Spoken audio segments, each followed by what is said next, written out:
కథా కాలక్షేపం నుంచి మీకు మరో మంచి కథనాన్ని అందజేస్తున్నాం. యజ్ఞం. రచన ఏఎన్ రామశాస్త్రి. నేను ఉద్యోగం చేస్తాననగానే మా ఆయన సరేననడం నాకెంతో సంతోషాన్ని కలిగించింది.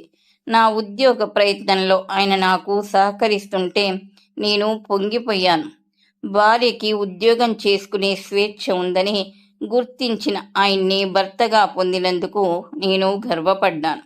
నా మొదటి నెల జీతం అందుకున్న రోజున ఆనందం పట్టలేక ఆ జీతాన్ని అలాగే తీసుకువెళ్ళి ఆయన చేతుల్లో పెట్టేసినప్పుడు, మైత్రేయి, ఇది నీ సంపాదన, నీ ఖర్చుల కోసం వాడుకో, నీకు నచ్చిన చీరలు నగలు కొనుక్కో, రేపే నీ పేరున బ్యాంక్ అకౌంట్ తెరిచి అందులో ఈ డబ్బు వేసేద్దాం అని అన్న ఆయన్ని దైవంగా ఆరాధించడం మొదలెట్టాను. నేను ఆఫీస్కి వెళుతున్న కొత్తలో ఆయన నాకు ఇంటి పనుల్లో కొంత సహాయం చేస్తాననేవారు. మీకెందుకు శ్రమ, ఈ పనులు నాకు కొత్త కావు, కష్టం కావు అని ఆయన్ని ఆ పనుల నుండి తప్పించేసి నేనే చేసుకుంటుంటే చాలా నొచ్చుకుంటున్నట్లు, ఉద్యోగం చేస్తూ బాగా శ్రమ పడుతున్నావు మైత్రేయి అని అన్నారాయన. చేయగలిగినన్నాళ్ళు చేస్తాను, చెయ్యలేని రోజున మానేస్తాను అన్న నా సమాధానానికి బదులుగా, నువ్వు ఉద్యోగం మానేయొద్దు మైత్రేయి, బాగా చదువుకున్నావు, చదివిన చదువు వృధా అయిపోతుందని బాధపడాల్సి వస్తుంది, అలా రాకుండా ఉండడం కోసమైనా ఉద్యోగం చెయ్యి అని చెప్పిన ఆయన మాటలు నాకు పన్నీటి జల్లుల్లా, అమృతపు చినుకుల్లా అనిపించాయి. 24 ఏండ్లు నన్ను పెంచి పెద్ద చేసిన అమ్మా నాన్నలకు దూరంగా వచ్చేస్తున్నప్పుడు నాకు బాధ, భయము కలిగాయి. ఇంకో నగరంలోనో దేశంలోనో మంచి ఉద్యోగం సంపాదించుకున్న పిల్లాడు తల్లిదండ్రులను వదిలి వెళ్ళటానికి ఎలా ఫీల్ అవుతాడో నాకు తెలియదు. ఆడపిల్లగా పుట్టిన నాకు అది తెలిసే అవకాశం లేదు. పెళ్ళై పుట్టింటి నుండి వెళ్ళిపోతున్న అమ్మాయి మాత్రం చాలా మదన పడుతుందని నేను ప్రత్యక్షంగా అనుభవించి తెలుసుకున్నాను. తన వాళ్లను వదిలి ఇంకొకరితో జీవితం గడపటానికి వెళ్ళడం అంత సులభం కాదు. ఆడది అలా చేస్తుండకపోతే ఇన్ని తరాలుగా సమాజం ఇలా నడిచి ఉండేది కాదు. నేను ఆడదాన్ని, పుట్టింటిని వదిలి భర్త ఇంటికి వచ్చిన దాన్ని, భర్త ఇంటిలోనే ఉండాల్సిన దాన్ని, ఆయనకు వంశోద్ధారకుల్ని అందించవలసిన దాన్ని. ఈ సంగతులన్నీ నాకు తెలుసు. ఈ జ్ఞానాన్ని నా చుట్టూ ఉన్న సమాజం నాకు ఇన్నేండ్లు అనుక్షణం నేర్పుతూనే ఉంది. ఈ భావాలను నాలో భాగంగా చేసుకున్నాను. అలాంటి నాకు అన్ని విధాలా సహకరించే భర్త దొరకడం నా అదృష్టం అనుకున్నాను. పెళ్ళైన కొన్నాళ్లకు అమ్మా నాన్నల్ని చూడాలని ఉంది, వెళ్ళొద్దామా అని నేనడిగితే, నువ్వు వెళ్ళిరా అని నన్ను పంపించారు. పంపిస్తూ అమ్మా నాన్నల్ని చూసిన ఆనందంలో నన్ను మర్చిపోక తొందరగా రా అని ఆయన అన్నందుకు, అమ్మ ఇంకో 2 రోజులు ఉండమని బలవంతం పెట్టినా ఆయనకు భోజనం కుదరదని చెప్పి వచ్చేశాను. ఆ తర్వాత కొన్నాళ్లకు అమ్మ నన్ను చూడాలనుందని ఉత్తరం రాసింది. అమ్మ రమ్మంటుంది, వెళ్ళనా అని ఆయన్ని అడిగాను.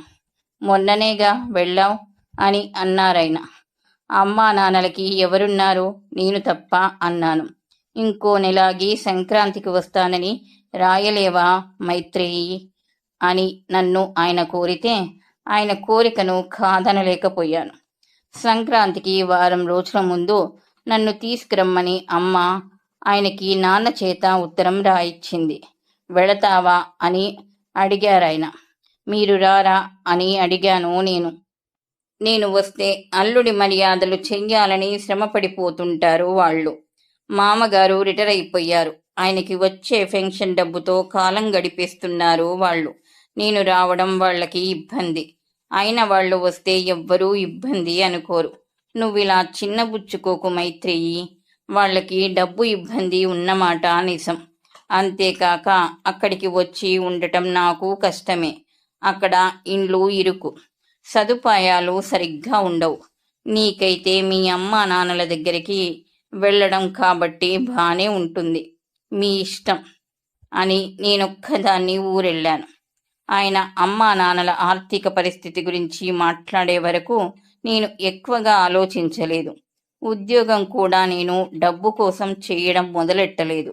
ఉద్యోగం చెయ్యకుండా ఇళ్ళకి అంకితమైపోతున్న స్త్రీలు తమ చుట్టూ ఉన్న ప్రపంచాన్ని పూర్తిగా అవగాహన చేసుకునే అవకాశాన్ని కోల్పోతున్నారని అనిపించడం వల్ల అమ్మ, అమ్మమ్మ తరాల స్త్రీలు చదువు, ఉద్యోగం లేక ఇంట్లోనూ బయట తమకంటూ ఓ స్థిరమైన ఉనికిని సంపాదించుకోలేకపోయారని ఆలోచించడం వల్ల నేను ఉద్యోగంలో చేరాను. అమ్మ ఉద్యోగం చెయ్యలేదు. నాన్న జీతం నెలసరి ఖర్చులకు సరిపోయి ఉంటుంది. నన్ను చదివించడం వాళ్లకు తలకు మించిన భారం అయ్యుంటుంది. ఒక్క కూతుర్నే అవ్వడం వల్ల ఆ భారాన్ని మోసి ఉంటారు వాళ్ళు. నాన్నకు వచ్చిన ప్రావిడెంట్ ఫండ్ డబ్బు నా పెళ్లికి ఖర్చయిపోతుందని నాకు బాగా తెలుసు. కట్నం ఇస్తున్నావా నాన్న అని అడిగితే, ఎవరి కోసం తల్లి కట్నం ఇస్తున్నది? నీ సుఖం కోసం కాదు.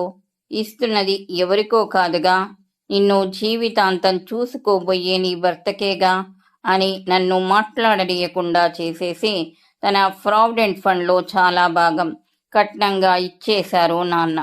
ఆ డబ్బులో చాలా భాగం మగ పెళ్లివారి పెళ్లి ఖర్చులకైపోతే మిగిలిన కొంత మా ఇద్దరి పేరున బ్యాంకులో ఉంది. వస్తున్న పెన్షన్ డబ్బు చాలకనేమో కొందరు పిల్లలకు ట్యూషన్లు చెప్తున్నారు నాన్న.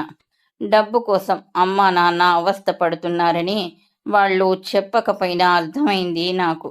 ఇంటికి తిరిగి వచ్చాక అదే మాట అన్నాను ఆయనతో. వాళ్ళు నిరాడంబర జీవులు మైత్రేయి. వాళ్ళకి కోరికలు లేవు. డబ్బు మీద అనవసరమైన యావా లేదు. వాళ్ళ జీవితం అలా హాయిగా గడిపెయ్యనియ్యి అని ఆ విషయం గురించి నేను మళ్ళీ మాట్లాడకుండా చేసేశారాయన. ఆయన ఆలోచన నన్ను వదలలేదు.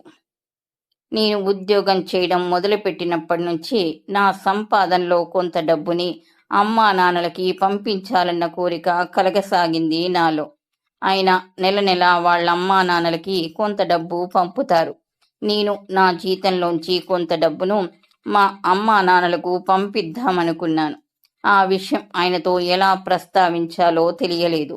అసలు ఎందుకు ప్రస్తావించాలన్న ప్రశ్న ఒక పక్క ఉన్నా ఆయనతో చెప్పకుండా డబ్బు పంపించలేకపోయాను. ఆయనకి చెప్పకుండా పంపిస్తే ఏమంటారో, ఏమన్నా అనుకుంటారోనని నాకు భయం. చెప్తే వద్దంటారేమోనని కూడా భయం. అంతవరకు ఆయన ఏ విషయంలోనూ నన్నేమీ అనలేదు. అనేందుకు అవకాశం ఇవ్వలేదు. ఈ విషయంలో ఏమంటారో తెలియదు. ఉద్యోగం చేస్తున్నది నేను సంపాదిస్తున్నానన్న మాటే కానీ నా డబ్బు మీద నాకేమీ అధికారం కలగలేదు. ఆయన ఆ అధికారాన్ని ఇచ్చినట్లు చూపించారు కానీ నాకు ఆ అధికారం దక్కలేదు. అధికారం ఒకరు ఇస్తే వచ్చేది కాదు. అది ఎవరికి వారు పుచ్చుకోవలసిందేనని తెలిసి కూడా నేను ఆ అధికారాన్ని పొందలేకపోయాను. అంతేకాదు, మొదట్లో ఆయన ఇంటి పనుల్లో సహాయం చేస్తానన్నా వద్దన్న నేను తర్వాత ఎప్పుడైనా ఏదైనా అవసరానికి ఆయన సహాయం కోరితే ఆయన విసుక్కుంటూ ఆ సహాయం చేసేవారు. ఆయన విసుక్కుంటున్నారని తెలిసి నేను అడగడం మానేశాను. నా ఉద్యోగం వల్ల నాకు నా సంపాదనని ఇష్టం వచ్చినట్లు ఖర్చు పెట్టడం కుదరలేదు. కానీ ఇంటా బయట పని పెరిగింది. నా తోడి ఉద్యోగినులతో మాట్లాడుతున్నప్పుడు వాళ్ళు కూడా నేను పడుతున్న కష్టం పడుతున్నట్లు తెలిసింది. ఆ సమయంలోనే ఆయన చెల్లెలి పెళ్లి కోసం అప్పు చేయాల్సి వచ్చింది. ఆ అప్పు తీర్చడానికి నెల నెల కొంత డబ్బు నా జీతంలోది అవసరమైంది. ఏం చేస్తాం మైత్రేయి? నన్ను కని పెంచి పెద్ద చేసిన వాళ్ల రుణం నేను తీర్చుకోవద్దు? వాళ్ళకి మాత్రం సహాయం చేసే వాళ్ళెవరున్నారు? నేను తప్ప. కొన్నాళ్ళు కష్టపడితే ఈ అప్పు తీరిపోతుంది. అప్పుడు నీ జీతం అంతా బ్యాంకులోనే వేద్దాం. అయినా అందులోంచి నువ్వేం ఖర్చు చేయడం లేదుగా.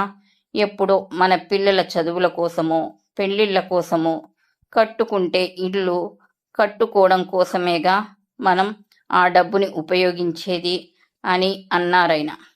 ఆ డబ్బు అవసరం మా అమ్మా నాన్నలకి కూడా ఉందన్నది ఆయన దృష్టిలోనే లేదు. ఆ మాటే ఆయనతో చెప్దామనుకున్నాను. నేను నెల నెల కొంత సొమ్ము అమ్మా నాన్నలకి పంపిస్తానని అందామనుకున్నాను. నేను మా వాళ్ళకి పంపిస్తున్నాను కాబట్టి నువ్వు మీ వాళ్ళకి పంపిస్తానంటావు అని అంటారనిపించింది. అదీ కాక ఆయన తన చెల్లెలి పెళ్లికి చేసిన అప్పు భారాన్ని మోస్తున్న సమయంలోనే మరికొంత భారాన్ని ఆయన నెత్తిన పెట్టడం బావుండదనిపించింది. అందుకే అప్పుడు ఏమీ అనలేదు. అప్పుడే కాదు, ఆ తర్వాత ఎప్పుడు కూడా నేను నా డబ్బుని నా వాళ్ళ కోసం ఖర్చు పెట్టడం గురించి మాట్లాడలేకపోయాను. అసలది నా డబ్బుగా మిగలలేదు. మా ఇద్దరిది అయిపోయింది. అలా అయ్యాక అది ఇంటి ఖర్చుల్లో కలిసిపోయింది. ఆయన అమ్మా నాన్నల అవసరాలకి, చెల్లెలి అవసరాలకి వెళ్ళిపోయింది. అమ్మా నాన్నల్ని చూడటానికి వెళ్ళిన ప్రతిసారి తిరిగి వెళ్ళగానే ఆయనతో మాట్లాడి వాళ్ళకి కొంత డబ్బు పంపించాలనుకునేదాన్ని. తిరిగి వచ్చాక ఆ విషయం ప్రస్తావించగలిగేదాన్ని కాదు. కొన్నాళ్లకి డబ్బు ఇవ్వలేకపోతున్నందుకు కాదు, ఇస్తానని ఆయనకి చెప్పలేకపోతున్నందుకు బాధ కలిగింది.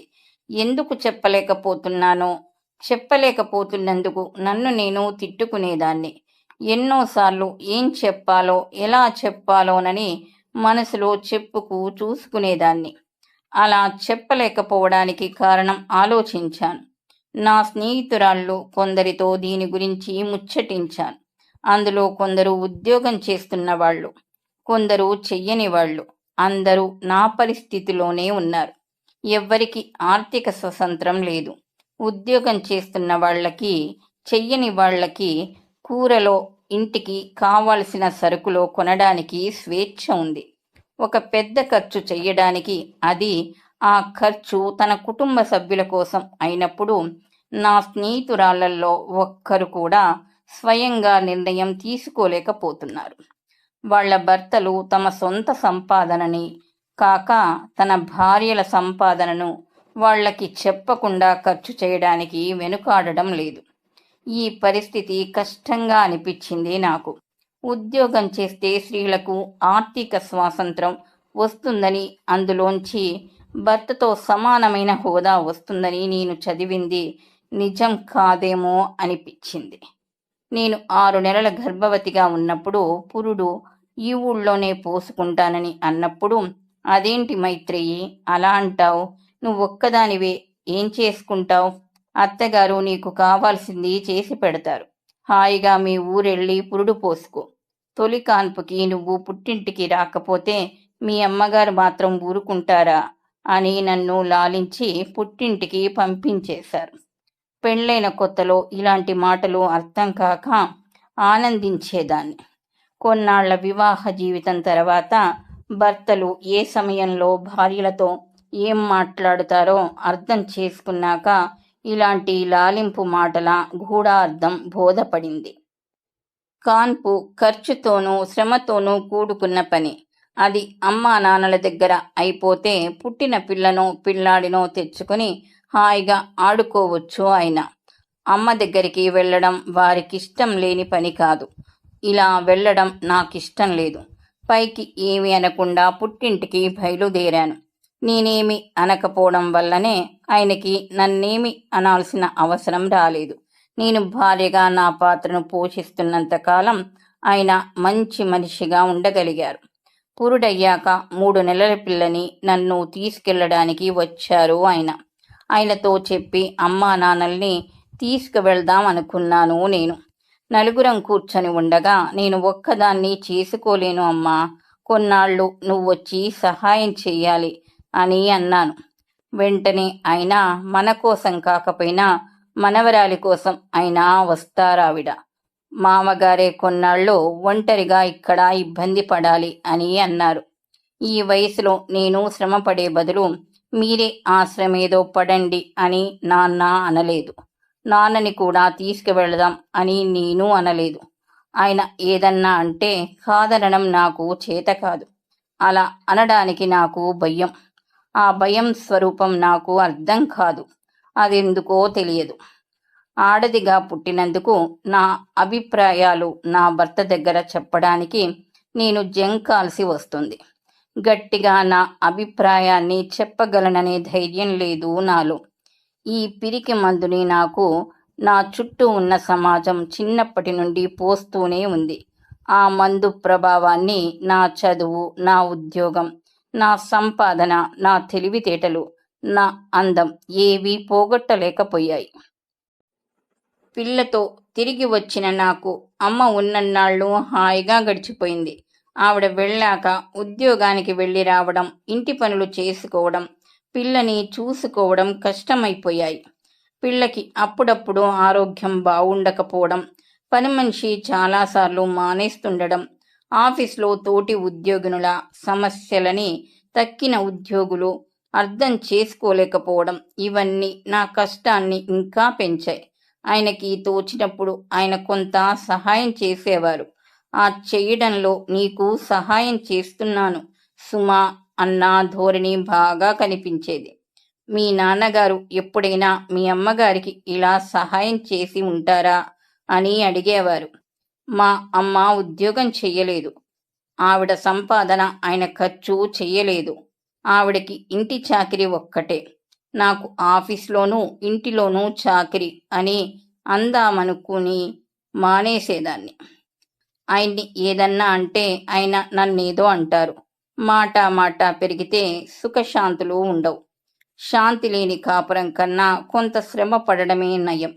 కాస్త ఓర్పుతో సహించగలిగితే రోజులు వెళ్ళిపోతాయి. ఇలాంటి వేదాంతం కర్మభూమిలో పుట్టిన అందరికీ ఎంతో కొంత అబ్బుతుంది. ఈ వేదాంత ధోరణిలోనే కొంతకాలం గడిచింది. పిల్ల స్కూలుకి వెళ్ళి రావడం మొదలైంది. ఖర్చులు బాగా పెరిగాయి. ధరలు పెరిగే కొద్దీ అమ్మా నాన్నల ఇబ్బంది పెరిగింది. అమ్మకి ఒంట్లో బాలేదని పెద్ద డాక్టర్లకు చూపించడానికి తీసుకువచ్చారు నాన్న. డాక్టర్లకి చూపించాక ఆపరేషన్ చెయ్యాలన్నారు. 25,000 అవుతుందన్నారు. ఊరికి వెళ్ళి డబ్బు పోగు చేసి మళ్ళీ తీసుకువస్తాను అన్నారు నాన్న. ఈ ఊళ్ళో డాక్టర్లందరూ అంతేనండి మామగారు, డబ్బు మనుషులు. అక్కర్లేని వాటికి కూడా ఆపరేషన్లు చేస్తామంటారు. మీ ఊళ్ళో డాక్టర్లే నయ్యం. రోగుల్ని కాస్త శ్రద్ధగా చూస్తారు. అక్కడే చూపించండి, తర్వాత చూద్దాం అన్నారాయన. నాన్న అమ్మని తీసుకొని వెళ్ళిపోయారు. వాళ్ళు అలా వెళ్ళిపోవడం నాకు బాధ అనిపించింది. నన్ను కని పెంచిన వాళ్ళు నా దగ్గర ఉండి వైద్యం చేయించుకుందామని వస్తే నేను వాళ్ళకి ఏమీ సహాయం చేయలేకపోతున్నానన్న బాధ నా గుండెల్ని కోసేసింది. నాలో సహనం చచ్చింది. మా వాళ్ళని బలవంతంగా పంపించేశారు. పాపం అమ్మ ఆరోగ్యం ఏమీ బాగాలేదు. అక్కడ ఏం వైద్యం చేయించుకుంటారు అని అడిగాను. కన్నవాళ్ల ఆరోగ్యం గురించి ఆలోచించడం సహజం మైత్రేయి. వాళ్ళు అంత ఖరీదైన వైద్యాన్ని ఎలా భరించగలరు అని అడిగారు ఆయన. నేను ఇన్నాళ్ళు సంపాదించినదంతా ఏం చేసుకోను? నా నెత్తినేసి కొట్టుకోనా? అమ్మ అవసరానికి పనికిరాని ఈ సంపాదన ఎందుకు నాకు? అసలు నేను ఈ ఉద్యోగం చేయగలుగుతున్నానంటే అందుకు కారణం వాళ్ళు నాకు చదువు చెప్పించడమే కదా అని అన్నాను నేను. నీ సంపాదన అని మనం విడిగా ఏమీ దాచలేదు, అంతా ఖర్చయిపోయింది. అంతేకాదు, మనం ఇలా ఇష్టం వచ్చినట్లు ఖర్చు చేసేస్తే తర్వాత మన అవసరాలకి ఏం మిగులుతుంది? పిల్ల చదువు, పెండ్లి లేవు అని అన్నారు. అదే మీ అమ్మకి అవసరమైతే ఏం చేస్తారు అని అన్నాను. అనవసర ప్రసంగం చెయ్యకు. మా అమ్మ ఆరోగ్యంగా ఉంది, ఆవిడనలా ఉండని. నీ శని నోరు పెట్టకు అన్నారాయన కోపంగా. నేను ఆయనకి నచ్చిన విషయం ప్రస్తావించేసరికి ఆయన ఇన్నాళ్ళు ధరించిన శాంతి ముసుగుని తీసేశారు. మగాడిగా అధికారం గల భర్తగా అవతారం ఎత్తారు. నేను ఇన్నాళ్ళు ఏం జరుగుతుందని భయపడి మాట్లాడకుండా ఉన్నానో అదే జరిగింది. నేను అనుకువగల భార్యగా ఉన్నంతకాలం ఆయన మంచి మనిషి వేషం వేసుకున్నారు. నేను స్వేచ్ఛ కోరే స్త్రీగా మాట్లాడగానే ఆయన అధికారం గల భర్తగా అయిపోయారు. అంతవరకు వచ్చాక ఇంకా ఆగలేక నేను ఉద్యోగం చేసి సంపాదించుకున్న డబ్బు నాది. దాన్ని నా వాళ్ల కోసం ఖర్చు పెట్టుకునే హక్కు నాకు లేదా అని అడిగాను. మైత్రేయి, హక్కుల గురించి మాట్లాడకు. నువ్వు వాళ్ళని చూసుకోవాలనుకుంటే నువ్వు అక్కడికి వెళ్ళి చూసుకో. మొగుడన్నాక వాడి మీద కాస్త గౌరవం ఏడవాలి. నాకదే లేదు. అదే లేకపోతే మనం ఇంకా కలిసి ఉండడం కష్టం. ఎప్పుడు వెళ్ళాలనుకుంటే అప్పుడు వెళ్ళిపో. ఏ ట్రైన్కి టికెట్ కావాలో చెప్పు, కొని తీసుకువస్తా. పిల్లకి టికెటు అక్కర్లేదు అని రుసరుసలాడుతూ వెళ్ళిపోయారు. నేను ఇన్నాళ్ళు దేని గురించి భయపడ్డానో అర్థమైంది నాకు. ఆయన మాటని కాదంటే నన్ను అమ్మా నాన్నల దగ్గరికి పిల్లని తీసుకుని వెళ్ళిపోమ్మన్నారు. కాపురం నిలబెట్టుకోవాలంటే నేను ఆయన మాట వినాలి. కాపురం నిలబెట్టుకోవాలనే తాపత్రయం ఆయనకు లేదు. అవసరం నాది. నేను నా పిల్ల వెళ్ళిపోయినా ఆయనకు పర్వాలేదు. వెళ్ళిపోకుండా ఉండే బాధ్యత నాది. పిల్ల భవిష్యత్తుని దృష్టిలో ఉంచుకొని నేను కాపురం వదులుకోలేను. విడాకులు పిల్లకి తండ్రిని లేకుండా చేస్తాయి. నాకు సమాజంలో భర్త అండ లేకుండా చేస్తాయి. అవి అమ్మా నాన్నలకి ఇష్టమైనవి కావు. నేను కాపురం వదులుకోలేను. అంటే నేను ఆయన దగ్గర ఆయనకి ఇష్టం వచ్చినట్లు ఉండాలి. నన్ను ఆయన దగ్గర ఉంచుకోవలసిన అవసరం ఆయనకు లేదు. ఉండాల్సిన అవసరం నాకుంది. ఆడదిగా నేను నా భర్తకి కావాలి. వ్యక్తిత్వం ఉన్న ఒక స్త్రీగా కాదు. నా సంపాదన కావాలి ఆయనకు. అది నా వాళ్లకు దక్కకూడదు. ఇది నా ఒక్కదాని సమస్య కాదు. నాలా చాలా మంది ఉన్నారు. చిన్నవి పెద్దవి ఉద్యోగాలు చేస్తూ ఇంట బయట శ్రమపడుతూ తమ సంపాదనల మీద తమకి అధికారం లేని వాళ్ళు ఇంత శ్రమ పడుతూ నేనెందుకు ఉద్యోగం చెయ్యాలా అని ఆలోచించాను. నేనే కాదు, నాలాంటి చాలామంది ఆడవాళ్ళు నాలాగా కష్టపడుతూ సంసారాలు గడవడానికి ఉద్యోగాలు చేయక తప్పడం లేదు. అయితే నేను ఉద్యోగం చేయడానికి అంతకన్నా బలమైన కారణం ఒకటి ఉంది. 2-3 తరాల ముందు ఉద్యోగాలే కాదు, చదువులు కూడా లేవు ఆడవాళ్ళకి. చదువుకోవాలనుకున్న అమ్మాయిలు ఎన్నో సమస్యలని ఎదుర్కొని చదువుకున్నారు. అలా 1-2 తరాల స్త్రీల శ్రమ ఫలితంగా ఆడవాళ్లకి చదువుకునే మార్గం ఏర్పడింది. స్త్రీకి విద్య అవసరం అన్న గుర్తింపు వచ్చింది. ఆడవాళ్లు చదువుకోగలుగుతున్నారు. తల్లిదండ్రులు అంతకుముందు ఆడపిల్లలకి చదువు చెప్పించడం వృధా అనుకునేవారు. ఇప్పుడు ఆ పరిస్థితి చాలా వరకు మారింది. ఇంకా మారుతుంది. ఉద్యోగాలు అంతే. ఇప్పుడు ఉద్యోగం చేస్తున్న స్త్రీలు కష్టపడుతున్నారు. కొన్ని తరాలుగా తమలో పెరిగిన గుణాలని పురుషులైనా స్త్రీలైనా ఒక్కసారిగా వదిలించేసుకోలేరు. వాటిని వదిలించుకునేందుకు కొంతకాలం పడుతుంది. మగవాళ్ళందరూ చెడ్డవాళ్ళు కాదు. వాళ్ళకి స్త్రీలు శత్రువులు కారు. తల్లిదండ్రులు ఆడపిల్లల్ని మగపిల్లలతో సమంగా చూడటం నేర్చుకున్నట్లు మగాళ్ళు భార్యలని తమతో సమంగా చూసుకోవడం నేర్చుకుంటారు. కొన్ని తరాలుగా ఆధిపత్యం అనుభవించిన మగజాతి దాన్ని ఒక్కసారిగా వదిలేసుకోలేదు. అలాగే స్త్రీలు బానిస భావాన్ని అంత తొందరగా వదిలించుకోలేరు. చాలా మంది స్త్రీలు ఉద్యోగం చేస్తుంటే తర్వాత తరానికి ఉద్యోగం చేయడం సామాన్యమైన విషయం అవుతుంది. అప్పుడు భార్యాభర్తలు సమానమైన బాధ్యతలు స్వీకరించగలుగుతారు. ఈ మార్పు వస్తుంది. ఈ తరం ఆడవాళ్లలో చాలామంది కష్టపడుతూ భర్త సహకారం లేకుండా ఆర్థిక స్వాతంత్రం పొందకుండా ఉద్యోగాలు చేస్తున్నారు. తర్వాత తరం వాళ్ళకి ఈ కష్టం కొంత తగ్గుతుంది. ఇంకో 2-3 తరాలకి ఆర్థిక స్వాతంత్రం వస్తుంది. అప్పుడు సమానత దానంతటా అదే వస్తుంది. ఏ ఉద్యమంలోనైనా కొందరు కష్టపడాలి, నష్టపోవాలి. ఇప్పుడు నాలాంటి వాళ్ళం ఆ కష్టం పడుతున్నాం. ఎంత కష్టమైనా నేను ఈ ఉద్యోగం మానను, విడాకులు తీసుకోను. కొన్ని అసమానతలు ఉన్నాయని కుటుంబ వ్యవస్థని కూలదోసుకుంటే విశృంఖలత్వం, విచ్చలవిడితనం విజృంభిస్తాయి. అది ఎవ్వరికీ మంచిది కాదు. నాకీ కష్టం తప్పదు. ఇలా 2-3 తరాల స్త్రీలు నాలా కష్టపడితే ముందు తరాల స్త్రీలు హాయిగా ఉండగలుగుతారు. ముందు తరాల స్త్రీలు తమ భర్తతో సమంగా స్వేచ్ఛ, స్వాతంత్ర్యాలు అనుభవించగలుగుతారని తలుచుకుంటే నాకెంతో ఆనందంగా ఉంది. నా మనవరాలో ముని మనవరాలో సుఖపడటం కోసం నేను సమిధను అవుతున్నందుకు నాకెంతో గర్వంగా ఉంది. ఈ కథ మీకు నచ్చినట్టయితే లైక్ చేయండి. మరిన్ని మంచి కథల కొరకు మా ఛానల్ని సబ్స్క్రైబ్ చేసుకోండి. ఈ కథపై మీ అభిప్రాయాన్ని తెలియచేయండి. ధన్యవాదములు.